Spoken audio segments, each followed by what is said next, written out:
Hello and welcome to another edition of Hughes of the World. I am Graham Hughes, the first and so far only person to visit every country in the world without flying. One of the countries I visited on my travels was a little place called Brunei on the island of Borneo. And I have to make this very clear right now. Before I started plotting out my travels back in 2002 around Southeast Asia, first of all, I thought Brunei was in the Middle East. Secondly, I thought the island that it's on, Borneo, was in South America. That's how bad my geography used to be before I got out there and saw the world for myself. It became a jigsaw puzzle that I've managed to put together now, and it all kind of makes sense in a roundabout way. So, thank you for joining me. Thank you for hanging on there. I was just having a couple of technical problems, as I always am at these bloody things, because they are live, and I don't want you to be sitting there bored while I sort out technical things live. I'd rather have it done, and then, you can just watch the show. You can just watch me talking about the history and geopolitics of every country in the world in alphabetical order. This is episode 25, so we are 1/8 of the way through the series. Got another 3.5 years of this to go. But yeah, so we are up to B for Brunei, which is one of the last few B countries in the world. I think we've still got Bulgaria and Burundi left before we can head on to the seas, the high seas. Okay, so big hello to Pineapple Boy and Reagan Elite and Glasgow Kiss. Anyone know more than just the Sultan?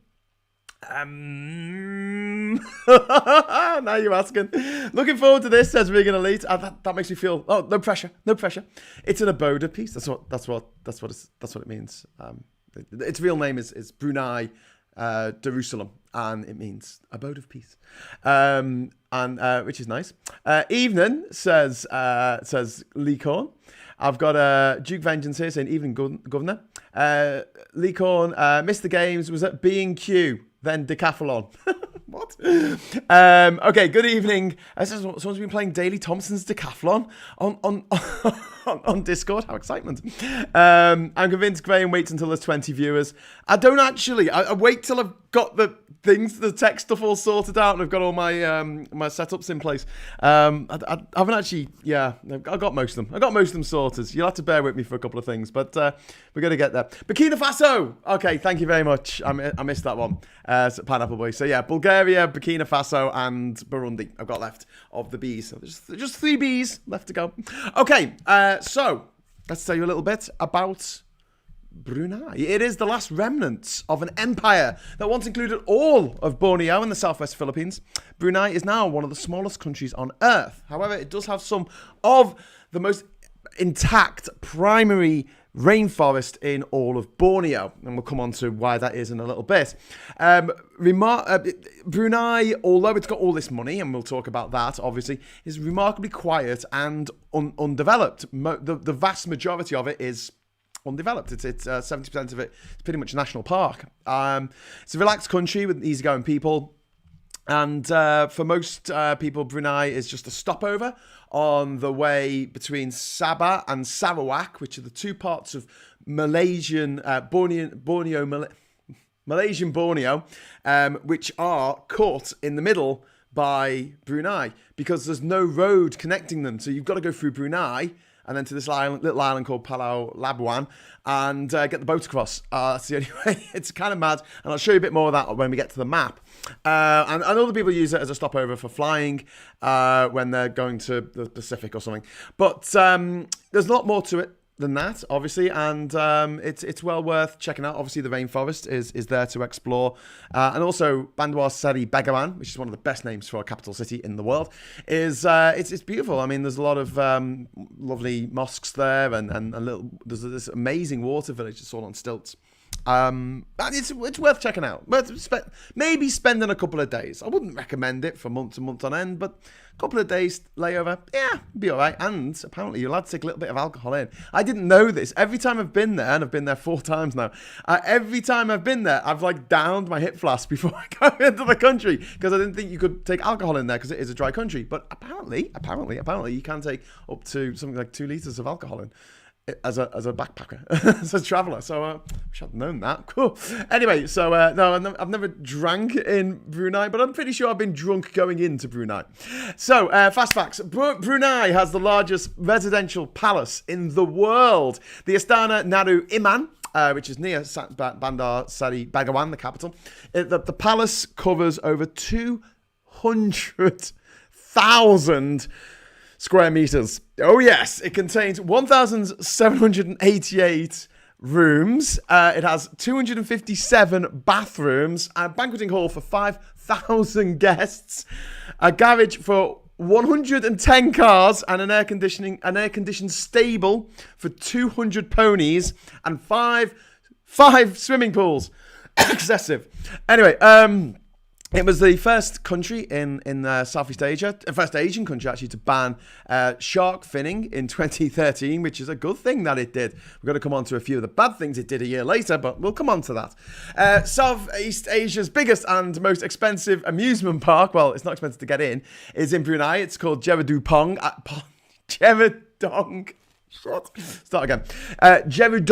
Park, which is, it's like the Brunei's private Alton Towers. So he sets up this Alton Towers in the middle of Brunei, and it's empty. It's empty. It's a ghost town. It's really weird. And I have footage of me being there and going on the rides, which I'll show you later in the show. It is absolutely freaking bizarre. And the whole place cost $1 billion to build. $1 billion for a theme park that no one freaking uses. It's very strange.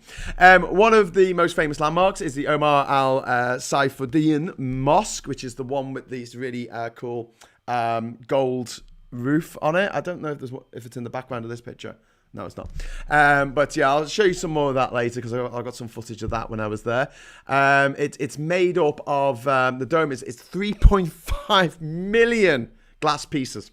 It's a glass mosaic overlaid with real gold leaf. It's 22 and 24 karat gold on top of this mosque. It's quite insane. So yes, like I say, it's a dry country. You're not allowed to have alcohol there, but apparently you're allowed to take a bit in. Obviously, I didn't know that the few times I passed through. Brunei has a monument. It has a monument celebrating the billionth barrel of oil produced, and you can see it at a distance in a bit of my footage. So I'll point it out to you, because wow, I mean, a billion barrels of oil. Oh my God, how much damage has that done to the world? But yeah, we'll come on to that later as well. Oil and gas exports are obviously the big things in Brunei. It's 90% of its export. It's most of its economy. That's how it makes all of its money. It has the largest oil fields in Southeast Asia, although they are expected to run dry in the next 30 years. Time is ticking. Plus, we really need to stop burning oil if we want to have a world in the future. Wouldn't that be nice? So yeah, the per capita GDP of Brunei. This is the power purchasing parity. I think it's called PPP. It was $71,000 US. GDP per capita. That's insane. The full name of the country, actually, I said it was Brunei Darussalam, but actually it's Negara Brunei Darussalam, which means Negara means country. So it just means country, and Darussalam means abode of peace. So the Sultan of Brunei, who you've heard of the Sultan of Brunei, his name is Hassanal, yes, Hass, Anal, A-N-A-L. We'll come to that later. Hassanal Bolkiah is the world's second longest reigning monarch after Queen Elizabeth II. Yes. And talking of monarchies, so Brunei is an absolute monarchy. It's one of the last few monarchies on earth, along with Eswatini, former Swaziland, Oman, Saudi Arabia, Vatican City, Qatar, and North Korea. De facto absolute monarchies. There's not many left in the world. And the same royal family have ruled Brunei since the 14th century, for over 600 years, meaning that the current sultan also represents one of the world's oldest continuously ruling dynasties. Well, it's changed sizes. It's got bigger, it's got smaller, it's got smaller, it's got bigger, it's got smaller, smaller, smaller again. It's quite small these days, as you will see on the map. Well, everyone has their kinks, Graham. Indeed, they do. Peglatori said, have a very happy Midsummer's Eve, everyone. Big party here today. Hang on. Isn't Midsummer the 21st? So confused. Oh, you're in Finland, aren't you? So it's a different day, I guess. Because that's how the world works, I suppose. Alex Morgan, got the next 6 days off work. Birthday tomorrow, so looking forward. Not much to do and having a drink. Hey, well done, Alex. Happy birthday for tomorrow, mate. Pineapple Boy says, who says you can't be monarch and a kleptocrat at the same time? Well, indeed. Although, yeah, he's not... Yeah, he's pretty bad. I was going to try and defend him, and I just no, I can't be asked.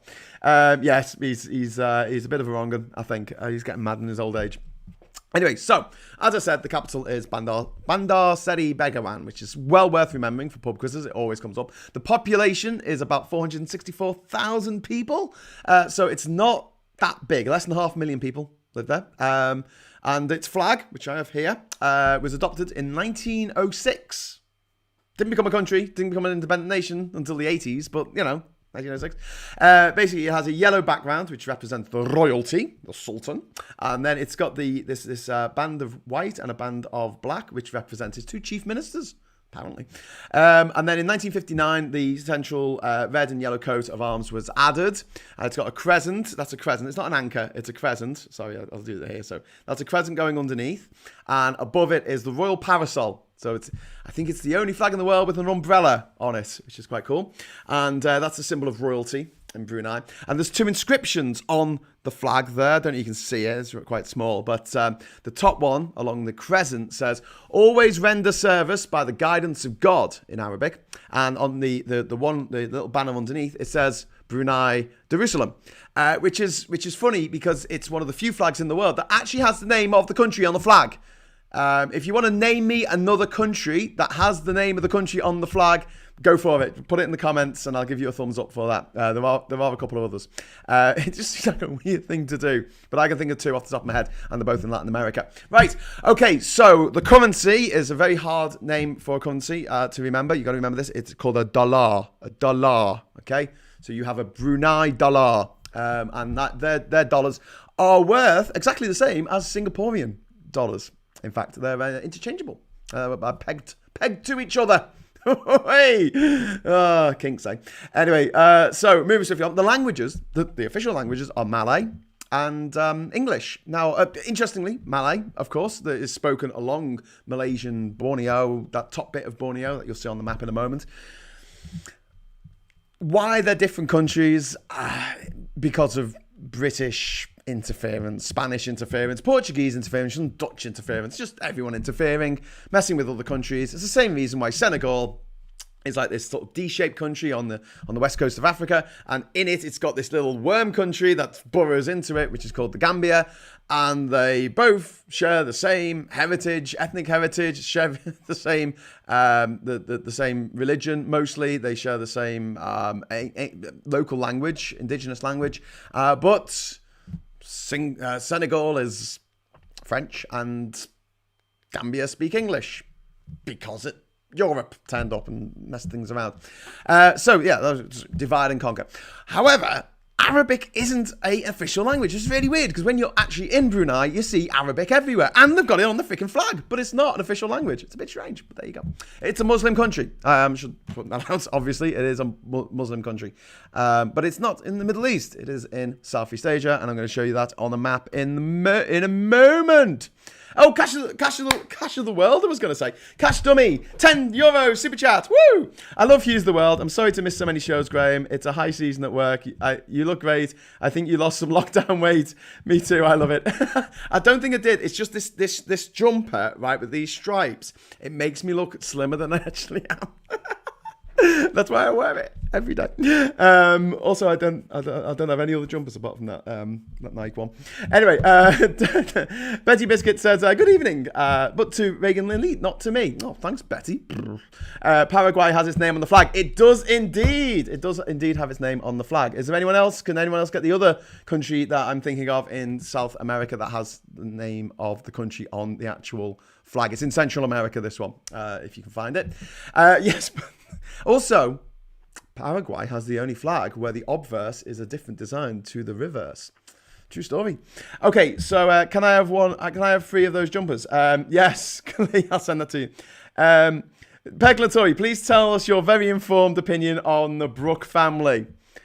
Well, we're going to come on to that in history, but let's head over to the geography first. I think, which is fair enough. I'd love to know where my picture's gone. Where's my picture gone? Oh, there it is. So just bear with me a moment. I'm going to show you a map of the world. There you go. There's a map of the world for you. That's exciting, isn't it? And so here we have the world. Obviously, over here we have Europe. Just get your bearings. There's Africa down there. If you can see my little pointer. Yes, you can. Brilliant. Over here is the Middle East. This is the Middle East over here, or the Near East. And all the way over here, literally probably on the other side of the world, where that little pointer is, that is actually Brunei. It's on the island of Borneo. Okay, let's zoom in on Borneo, shall we? So Borneo used to be a massive rainforest, but unfortunately people needed palm oil. So essentially so much of that rainforest has been cut down.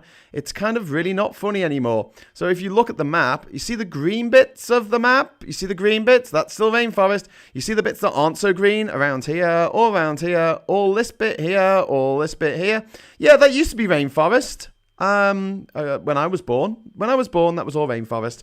And now it's not. It's all like, I don't know, pulp oil and palm oil, pulp wood and palm oil plantations, unfortunately. So the bottom of the island, so I'll just flick onto the other view so you can get a better idea of this. The bottom 2/3 of the island is part of Indonesia. It's called Kalimantan. The top part of the island here is part of Malaysia. And if I pull over Malaysia over here, hello Malaysia. So Malaysia's actually made up, to pull out a little bit, so you can see, Malaysia's actually made up of Peninsular Malaysia and Borneo Malaysia, okay? Now, this part down here is called Sarawak, and this part up here is called Sabah. And as you'll see, as I zoom in, there's no road between them. There's no road. There's no road here. There's no road. This is just jungle. You can't get a road there. There's a road up here. So in order to get from this part of Malaysia to this part of Malaysia, you've got to go through Brunei. So a lot of travelers do that. I've done that a couple of times in my life because I needed to get through to this place here. This is Labuan, where the ferry goes, and then you get another ferry over to here and get onto this road, the A7 or whatever it is. Okay, so here we have Bandar Seri Begawan, the capital of Brunei, and we also have something new. See this line here? This wasn't there last year. This is a bridge which links the two halves. Well, it's not even halves. This district of Brunei with this district of Brunei. Area, whatever, part. Region, let's call it a region, because this is actually made up of 3 different districts. You used to, if you wanted to get from the capital over to this area here, which is called Temburong, if you wanted to get to Temburong, you had to go through Malaysia. So you had to take your passport with you and get it stamped out and stamped in, and then come over here and then get it stamped out and stamped in again to get to the other part of the country. So they thought, oh, sod this, let's build a bridge. So they built a bridge, big, massive bridge along here. It's called the Sultan Haji Omar Al Ali Salfudian Bridge. Bit of a mouthful. And yes, it's no longer, that area is no longer separated by this bit of Malaysia, which is called Limbang, which used to be part of Brunei before Raja Brooke, who we're going to talk about in a bit, gave it to Malaysia. So that's Malaysian now because of some English bloke who went over there and declared himself king of the area, which we'll come to in the history. So Brunei is tiny. It's Asia's 4th smallest country after Maldives, Singapore and Bahrain. It's only 5,765 square kilometers. It's just a little larger than the US state of Delaware. And by the way, Just between the first time I visited Brunei and today, the first time I visited Borneo and today, Borneo has lost 15% of its rainforest. The whole island has lost 15% of its rainforest. That really sucks. So this area up here around by the capital, that's called Brunei and Muara. This area here is called Tutong, and over here we have Balate. This area here is called Balate. If I just... Malacca is a rude word in Greek, is it? Ooh, what does it mean? Despite its tiny size, Brunei does have a rich array of rare wildlife. 70% of the country is covered by forest, and much of it is protected. You see this whole area here, and if I move over so you can see the other part of the country, this whole area here, that is all covered in pristine rainforest, virgin rainforest. Notable species include pangolins, promiscuous monkeys, clouded leopards, and several species of rare hornbill and the slow loris primates. Brunei is home to the largest stilt settlement in the world, and if I zoom in on Bandar Seri Begawan, you can see that it's here in the river. We zoom in. This area here, this is called Kampong Ayer. It was founded 1,000 years ago, and it consists of 42 adjoining stilt villages which house around 30,000 people. The settlement has been nicknamed the Venice of the East. If we actually zoom in, you see all of that. That is all floating. None of that is attached to land. You can actually see the river between the houses there. So yeah, pretty cool. So yeah, that's the geography essentially in a nutshell. And so if you're ever stuck in a quiz and they ask you about Brunei, just two things to bear in mind. One is it is not in the Middle East, and the other thing is that Borneo is not in South America, Southeast Asia, all of it. Although it is Muslim. But then Indonesia is Muslim. In fact, it's the largest Muslim country in the world, is Indonesia. And that takes up a big chunk of the rest of the island. And Malaysia is also Muslim as well. So work that one out. I don't know why they're different countries. I do, actually. I'm going to tell you all about it in a moment in history. But first, I'm going to say hello to everyone. Everyone's just saying hello to each other. They're like, hey, woo, hey. Betty was like, oh, hello. Must be a pain to walk your dog there. What? Cash Dummy says, yeah, enjoy and relax. I can see people around me almost yearning for all kinds of hospitality and tourism. It will take off big time. Well, I spoke to a couple of my neighbours in Bocas del Toro, where my island is, and one of them sold their island 6 months ago, and another couple, they sold their island literally last week. So things are going like hotcakes over there because everyone's wanting to do stuff. Get out the house, go and live in the jungle. And I learned today when I was researching the rainforests in Borneo, I found out that actually Bocas del Toro is classified as a rainforest because it has over 3 meters of rain every year. So yeah, I live in a rainforest. Would you like to come and meet me and have fun in the rainforest in Ginger Island? It's good. It's the jungle. I warn you, it's the jungle. There are insects and they do bite. But apart from that, the bee is like £1. $1 a can. Sorry, you can't argue with that, can you? Okay, let's dig into the history quickly because I want to get onto the footage that I've got of the country, and I don't want to keep you all night, do I? I'm going to head over to the Discord server and slag off Brexiteers. So, the history of Brunei begins with the earliest recorded records of Brunei's presence relate to China's trading connections with Puni, Puni, in the 6th century AD, or CE, if you prefer common era, during the Tang dynasty of China.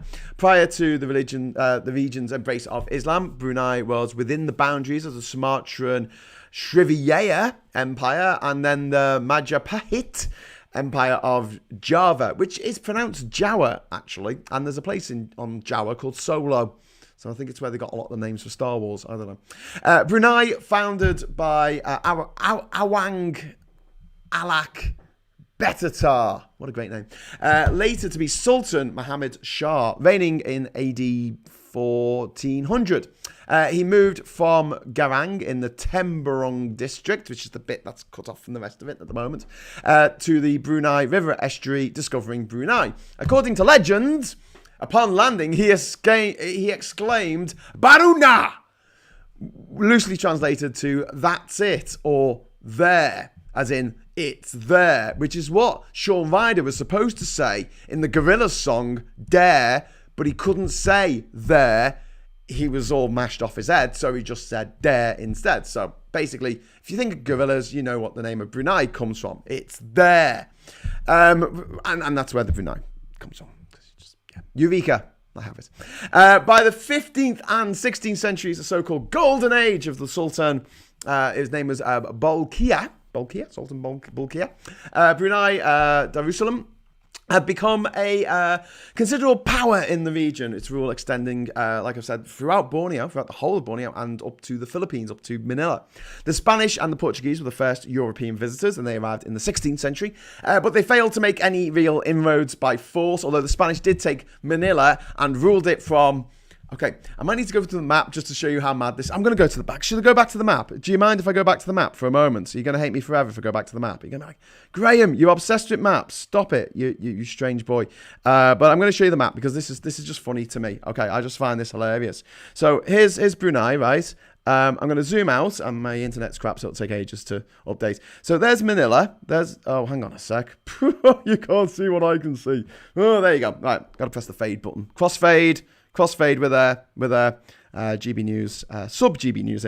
So here's the Philippines, right? So the Spanish invaded the Philippines. At the time, this was all part of Brunei. This whole area was part of Brunei.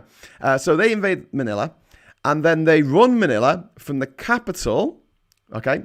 The capital of the Spanish Empire, which is all the way across the biggest ocean in the world, in Mexico City, around here somewhere. So basically, yeah, they ran it from Mexico City. It took a while to get messages across, I'm sure, literally halfway across the world, a good sort of 12,000 miles. So yes, I have a letter for you. I have a telegram. So yeah, they failed to make any inroads into Borneo, and there's some argument about why this was, but basically probably dysentery, malaria, cholera, disease. They didn't have the same natural immunity to the horrific things that lived in the jungle that the people who lived in the jungle for generations and generations had built up over the years. And then early in the 19th century, the British made a bit more of a subtle approach, if you want to call it that, in the guise of Sarawak's first Raja, which is a bloke from Britain called James Brooke, who he spelled the end of Brunei's power, really. In 1838, Brooke arrived in Kuching, which is in Sarawak. So if you imagine the map that I just showed you, you've got Sabah at the top, you've got Brunei in the middle, and then you've got Sarawak at the bottom, so Sarawak. He arrived in Kuching in August to find the settlement facing an uprising against the Sultan of Brunei. He was greatly impressed by the Malay archipelago. In Sarawak, he met the Sultan's uncle, Pangerian Muda Hashim. I had to read that because to whom he gave great assistance in crushing the rebellion, thereby winning the gratitude of the Sultan of Brunei, who in 1841 offered Brooke the governorship of Sarawak in return for his help. In the next year, in 1842, Omar Ali Sudifurian II conceded complete sovereignty of Sarawak to Brooke. He was granted the title Raja of Sarawak on the 24th of September 1841, although the official declaration was not made until the 18th of August 1842. Brooke became the centre of controversy in 1851 when accusations against him of excessive force against the native people under the guise of anti-piracy operations ultimately led to the appointment of a commission of inquiry in Singapore in 1854. After investigation, the commission dismissed the charges, but the accusations continued to haunt him. Chobai, have you used Side by Side? Very informative as usual. Thank you very much, guys. Rereading Treasure Island at the minute. Well, I was about to say, so not only was Raja Brooke mentioned in Rudyard Kipling's The Man Who Would Be King, but also was the inspiration behind Joseph Conrad's Lord Jim, and also the movie Apocalypse Now, which was based on Joseph Conrad's book, Heart of Darkness, but that was set in the Congo, whereas the story of Lord Jim and obviously Raja Brooke was based in Southeast Asia, where Apocalypse Now was set. So, yeah, there you go. And also, interestingly enough, if you would like to know more about Raja Brooke, and I didn't get time to actually watch this before I started this show tonight, because I couldn't find out where the hell it was streaming from. I think it's on Apple Plus, or whatever it's called, Apple Streaming. But there is a movie, there's only one movie that has ever been made about Raja Brooke directly, and it's called The Edge of the World, and it came out on Monday. I shit you not, it came out on Monday. I know, and it's got the little guy out of The Hobbit in it. Lost too. A series of treaties was forced upon the Sultan as Brooke consolidated his hold over the town of Kuching. In 1888, Brunei became a British protectorate and was gradually whittled away until, with a final dash of absolute absurdity, Limbang, which is the bit that separates the two parts of Brunei, was ceded to Sarawak in 1890, dividing the crippled sultanate into two distinct parts, which until literally last year were not connected. You had to go through another country and to go through customs and get your passport stamped to literally go to the other part of your country. And people moan about the Northern Ireland Protocol. I don't know. Ooh, Alex Morgan, thank you very much. £20 super chat. That's amazing. Thank you. I mean, that's amazing. Thank you. Apologies for not being active lately. Very busy at work. Been catching up with the good work, Graham. Thank you very much, Alex. I really, really appreciate that. That's fantastic. So, yes, a series of treaties led to, well, treaties in inverted commas. I hate doing this little bunny ears with my hands, but yeah, treaties were forced onto the Sultan of Brunei by a much bigger and much more powerful force. Don't forget, at the time, there was no oil there. They had no money. This was literally people living in the jungle and just getting by. And then this massive foreign power with the biggest navy in the world turns up and says, we'd like you to sign this bit of paper. And it's like, oh, well, I don't know if I want to sign that. We want you to sign this bit of paper. And it's like, okay.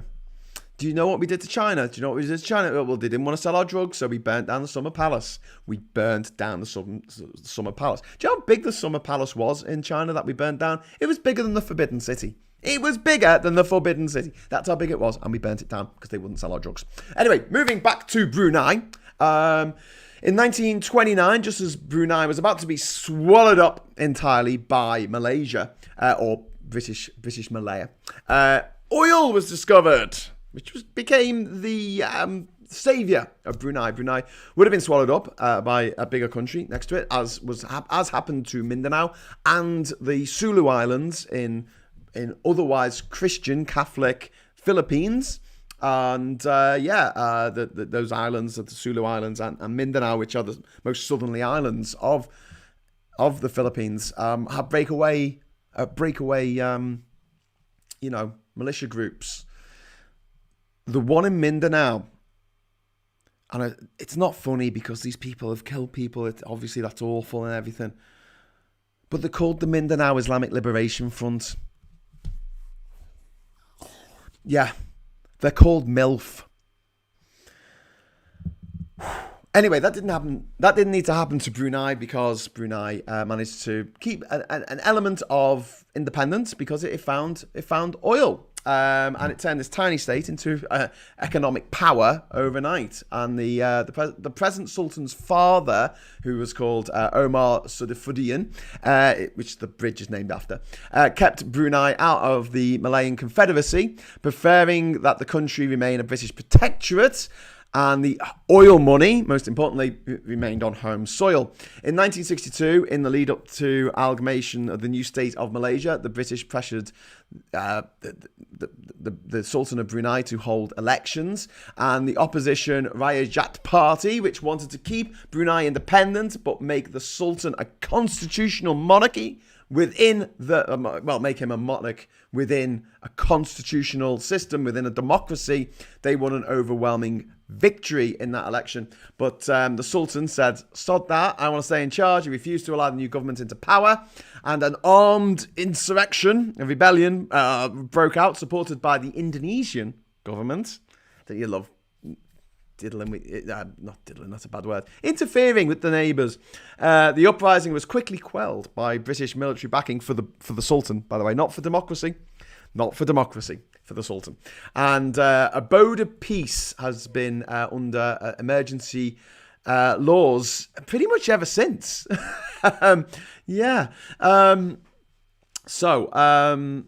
1963, it was the only Malay state that decided not to join the Federation. That was later to become Malaysia. In fact, in 1963, Singapore joined what was to be Malaysia, and then a few months later it changed its mind, decided it just wanted to be a city-state. Saifuddin abdicated in 1967, leaving the throne to his popular son and heir, Sultan Hassanal Bolkiah. Bolkiah. Now, Hassanal has been...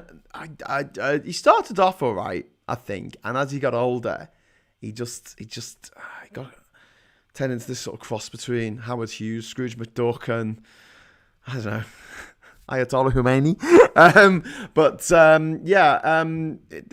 At the start, it seemed to go all right, and they remained a protectorate of Britain up until 1984. 1984. This new king he was still king, but he's still sultan now, by the way. He was privately educated, of course, in the UK. So was Brooke, actually. Raja Brooke was as well. Let's leave that for another time. He was privately educated in the UK, and he also attended Sandhurst, the Royal Military Academy there. He rather enjoyed the British patronage, and he still has very close ties to Britain. In fact, straight after they got independence in 1984, which was kind of a reluctant independence, it was a little bit forced on them. It was like, please, can you go away? We don't do empire anymore. We're not interested. Can you just do your own thing? And he went, okay, fair enough. I'll do our own thing. But immediately joined the Commonwealth, making Brunei the 49th member of the Commonwealth. After independence, unfortunately, Brunei veered towards Islamic fundamentalism. You know what fundamentalists are like? Big emphasis on mental rather than on fun, unfortunately. And they adopted a new national ideology called Malayu Islam Bereja, or MIB, as in Men in Black. In 1991, the sale of alcohol was banned and stricter dress codes were introduced. And in 1992, the study of MIB, not Men in Black, but Malayu Islam Bereja, became compulsory in schools. Meanwhile, the royal family started getting themselves embroiled in a bit of bother. The Sultan's younger brother, Prince Geoffrey, which sounds a lot like Joffrey, doesn't it?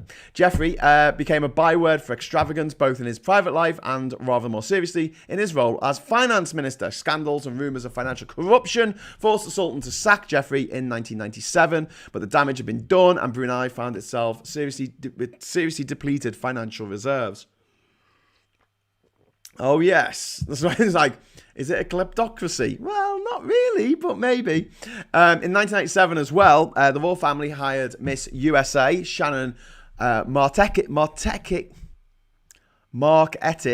and a handful of other beauty queens to come and model and entertain at parties. The women were allegedly forced into prostitution to entertain royal guests for 32 days. When a court case was brought against the Sultan of Brunei for this cruelty, he was found to be above the law because he's a sultan.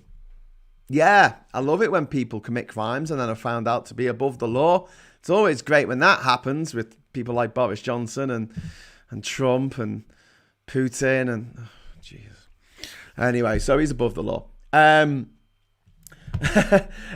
Glasgow Kiss, £5. Conservator. MILF means men I'll love forever. Indeed it does. What does GILF mean then? Sultan, the Sultan has, he's kind of struggle to keep pace with the modern world. That's kind of putting it politely. In 2004, the Legislative Council was finally restored after this 20 years of emergency law. So far, the 29 incumbents, this is in the early 2000s, were all royal relatives or cronies. But the constitution has been amended. It has been amended to allow the council to expand to 45 members in the future, with 15 of them elected by the public. That was nearly 20 years ago, and they still haven't done it. They still haven't had an election. They haven't had an election. The Sultan still rules everything. The mere mention of the word election and opposition would support the Sultan out in the sweat. He promptly hedged his bets by adding another clause to the constitution saying that he can do no wrong, either in his personal or official capacity. So he's infallible in his own country. He can do no wrong. He can do no wrong. There was a whiff of reform in 2004 when he amended this constitution. But, these elections still haven't happened to this day. So he's still in absolute control. He's also has 2 honorary appointments awarded by the Queen, Queen Elizabeth II. He's an Air Chief Marshal of the RAF and an Admiral. He's an Admiral of the Royal Bloody Navy. The Sultan has also been given honorary degrees by Oxford University and the University of Aberdeen and King's College London. Cheers for that. Love to see him on University Challenge one day. The Sultan also serves as, get this, Defence Minister, Prime Minister, Finance Minister and Minister for Foreign Affairs and Trade of Brunei. He also married his first cousin. His first wife was his first cousin, whose name was Princess Salia. And he's still married. He's still married to Princess Salia. I don't know if she's still a princess or she's been upgraded to a queen, but yes, still married to her. His second wife was a flight attendant for Royal Brunei Airways. And he divorced her about a year later and removed all of her royal statutes. And 2 years later, he married a TV show host who was 33 years his younger. And in 2010, he divorced her. And he even took away a monthly allowance, which is a bit harsh. Normally when you get divorced, you get done for alimony and you have to pay a little bit more, don't you? That's not normal. But this is the richest man in the world, so doesn't have to do what he likes. He's above the law, isn't he? Not actually the richest man in the world. But he's not actually the richest monarch in the world. Richest monarch in the world, I think, is the King of Thailand. But, yes, he's pretty goddamn rich. How many wives does he have? Ask Euros. I think he's just got the one at the moment. He's had 3. But the first one is still his wife, I think.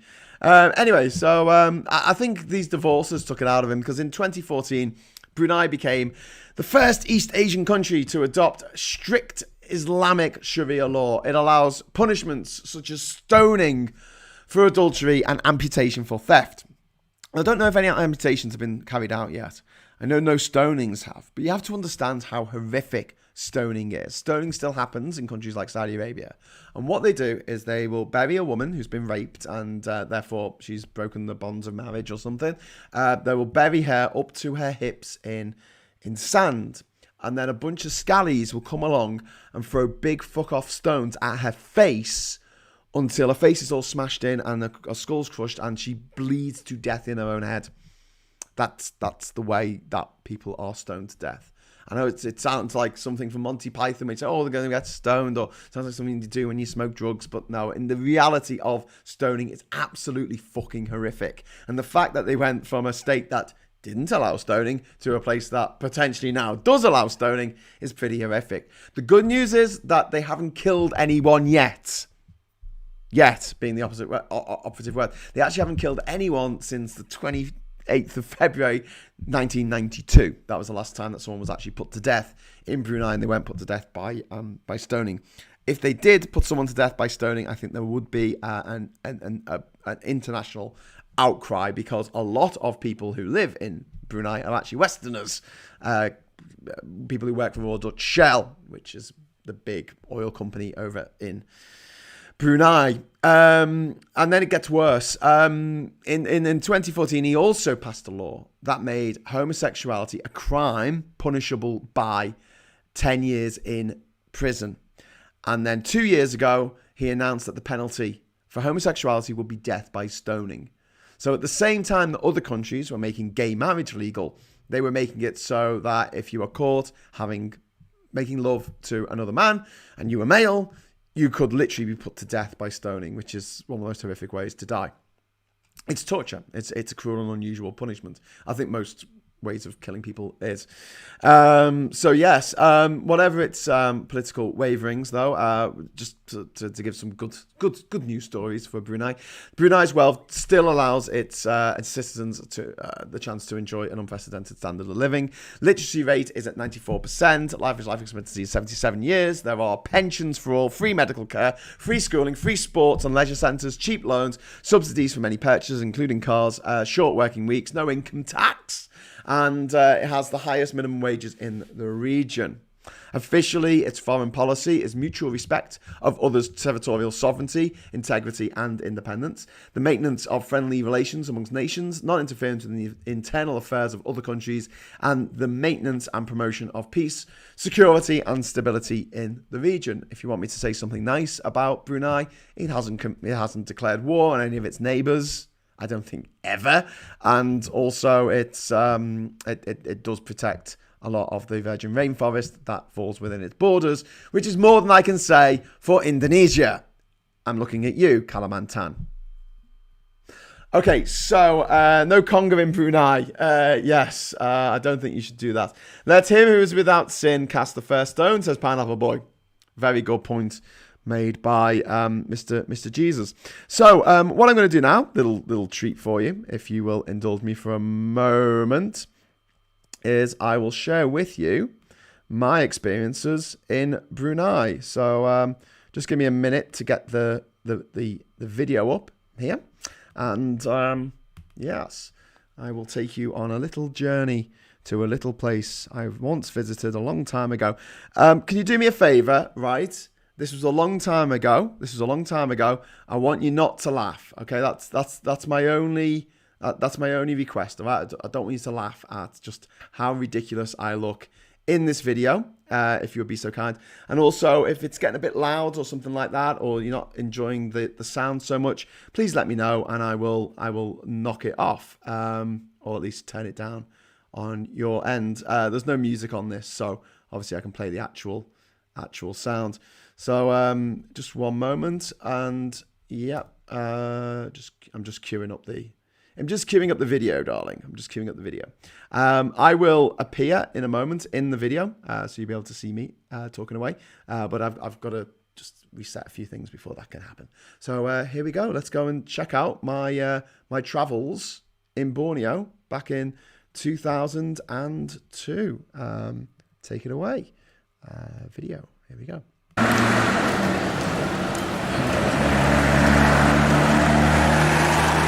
Okay.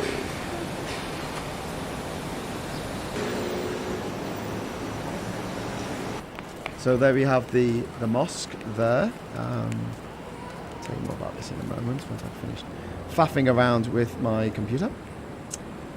Faff. There we go. Checking it out there.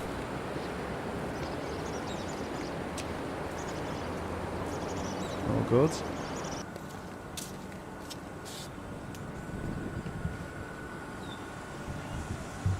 Right. Hey, it's all very nice. There I am.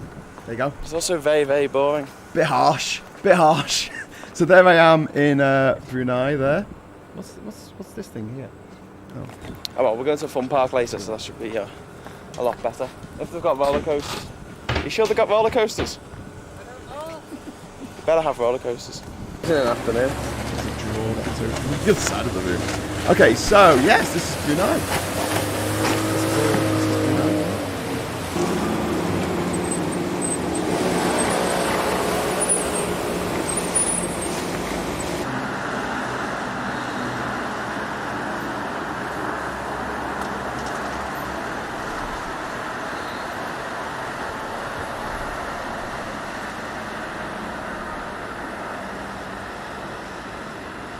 That's all right, go on.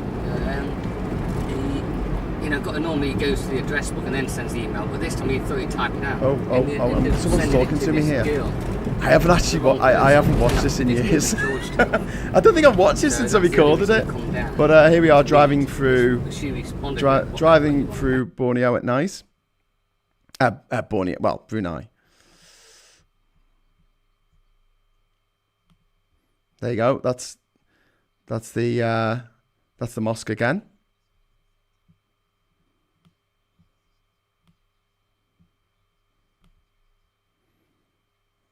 There you go. Being told by our driver that 24 karat gold. So that's the monument there. That's the monument for the billionth barrel of oil that was sold. So what I'm saying here is we're in Javidong Park and we've got an entire Alton Towers to ourselves. I'm really sorry about this, but my computer's just shit itself, so it won't let me turn the sound back on for you, so you can't hear what we're saying to each other. I'm basically saying we've got this place to ourselves. Isn't this hilarious? La la la la la. This is the Javidong Park. And I'm saying let's go on a roller coaster. So I'm going on front. yeah, this is what's going on. We're in this park. Like, this is Javidong National Park. Fun Park, whatever. And essentially, there's no one there. You can see how empty it is. We were literally the only people in this park. And yeah, we went on the roller coasters. See the queues, non-existent. This place cost $1 billion to make. Basically, imagine Disneyland to yourself. Imagine just having Disneyland to yourself. So we're backing up here very, very slowly. I don't know if I'm gonna leave my screams on because you know it's not that cool. It's funny though, I guess. Oh, here we go. Woo! Yes! Roller coasters in Brunei. Who thought Brunei would be this much fun? Not me. That's for sure. So yeah, obviously we're taking the piss a little bit. And then obviously we're turning around here and oh no, we go up, and then we stop, and then we do the whole thing backwards. There you go. Okay, so this I say I'm gonna give you a video about Brunei. It's a really boring place in Southeast Asia, and it's just all roller coaster footage. This is unedited, by the way. I haven't put this together as a proper video ever, so maybe one day I will. It's quite grainy. So that's us having a laugh there. That's me saying again. So yeah, Jesus Christ. Oh, there we go.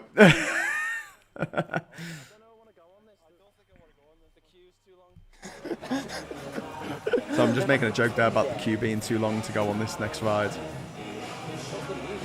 I think I might skip it forward. This is what Alton Towers is like at night. Alton Towers at night. There you go. So we're I think I gave the camera to someone else to record me screaming. Right. Skip forward a little bit. No, this is like an inside ride, so I don't think I've got any footage of that.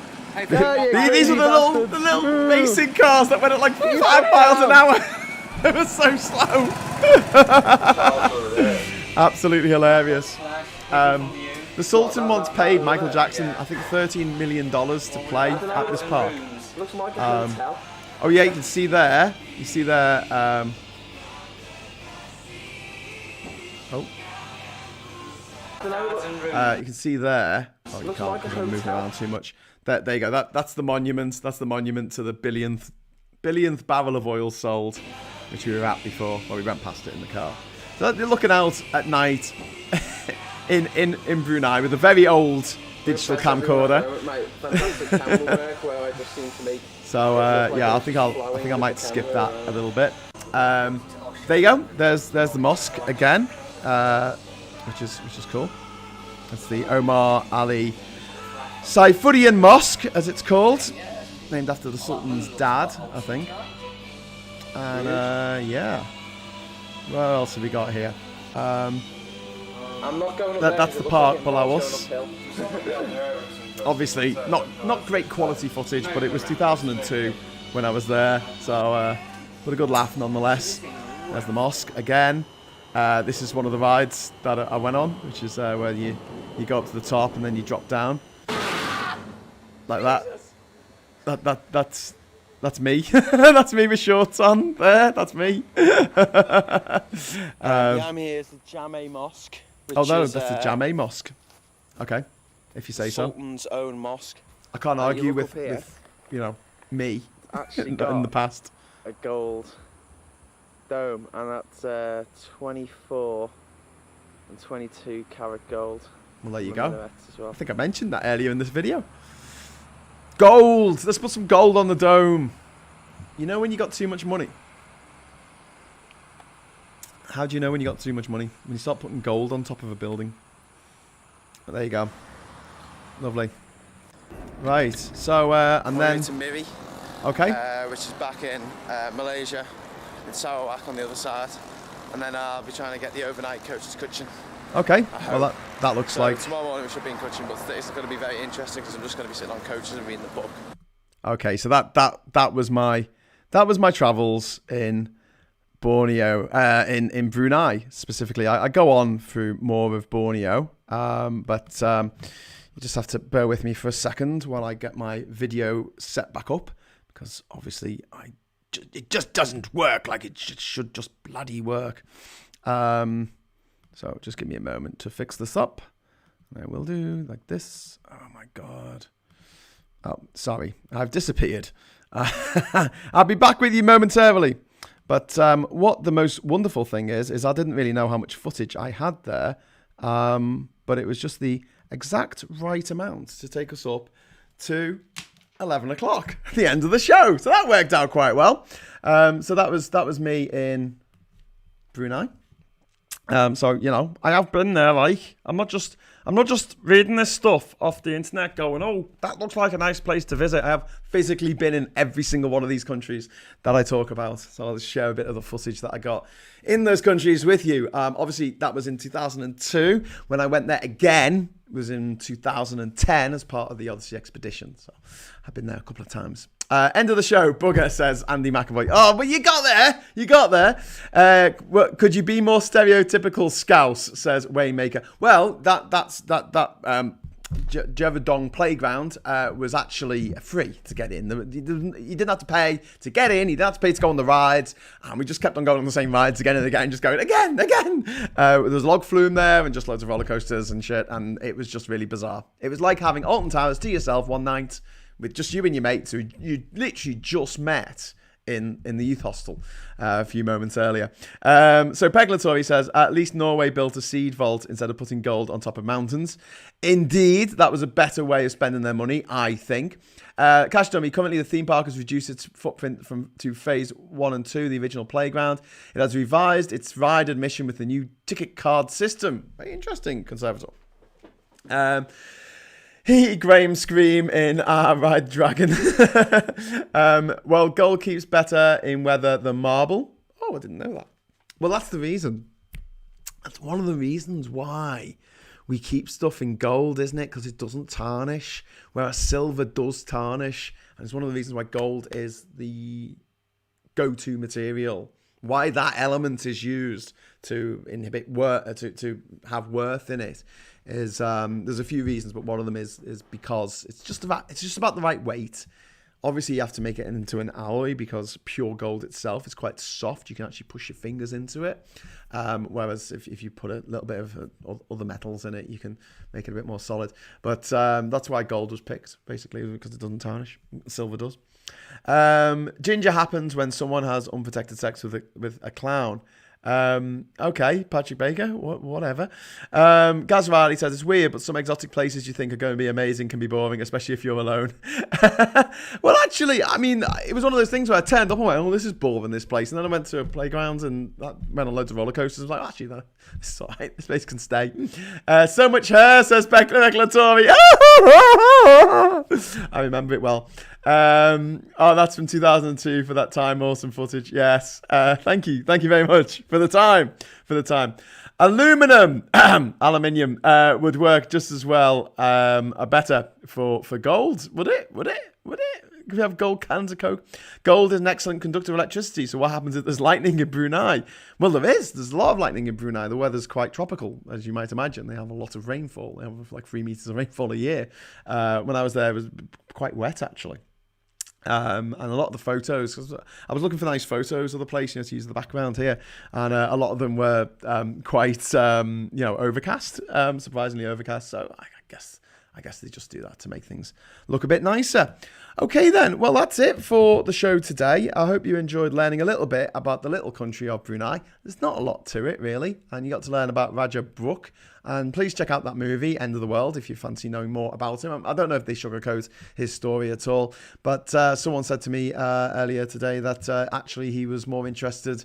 He's got a love interest in his films, which is a bit weird because in reality he was quite fond of young boys, apparently. So it makes me even hate him even more. But there you go. Okay, so got loads of messages from Pineapple Boy and all kinds of people here, but I will read them later. I'm going to invite you over to my Discord server. So if you are a Discord member by dint of being a patron or by being one of my YouTube members, then please head over there. If you are not, I'm feeling in a good mood tonight, so I'm going to give you access for 6 hours. This link will self-destruct after 6 hours, so I'm going to put that into the chat now, if it will let me. Waymaker says, I missed most as we were live. Gotta watch it back cause insomnia. That's okay. Gold kills Cybermen. Oh, that's bloody useful, isn't it? It's a good use. So it conducts electricity, it doesn't tarnish, and it kills Cybermen. What more do you want? Gold is also, sorry, I read that. Gold teeth. Well, freewheeling. If you go to Uzbekistan, a lot of the old ladies have gold teeth. It's really weird. It's like they've got teeth like Goldie. Like the artist Goldie. And you're like, why have you got all that gold in your teeth? And it's like, it's a show of wealth. When you're old, you just get lots of gold in your teeth. The more gold you got, the better, I guess. Andy McAvoy says that Norwegian sea vault is under reconstruction, or maybe even moved entirely because the ice is melting all around it. Yes, I've read that as well, but probably does need a fact check. Syria was the first country to make a withdrawal. What? Don't know what you're talking about there. Don't show this to Boris or we'll have a gold-plated Brexit park, says Patrick Baker. Yeah, indeed. Great stream, amazing what you can find out in the world. Well, this is quite a short one, but next week we should be a little bit more to say, I think, about the next country along the list, which I think is Bulgaria. But I'm just going to type in alphabetical. This is really professional, isn't it? Alphabetical list of UN countries. Here we go. Member states, United Nations. I think it's Bulgaria. Please let it be Bulgaria. Next week, we'll be talking about the country of Bulgaria. Yes, we'll be going back to Europe to talk about the old country of Bulgaria, which used to be behind the Iron Curtain until relatively recently. And now it's part of the European Union, and a really groovy place it is as well. And the capital is called Sofia, which is a lovely name for a capital.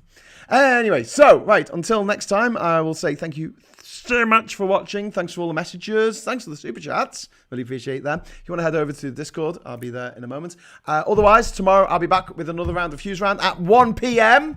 Unfortunately, I wanted to do a pubcast with Paul Somerville, but we've had to take a rain check because the weather forecast says it's going to rain all day. If it doesn't rain all day, I might go and get him. We might go to the pub. If it does rain all day, then we won't be doing it. So either way, I will be appearing on your screen tomorrow at 1 p.m. So until next time, thanks for watching, and fair winds and following seas, traveller.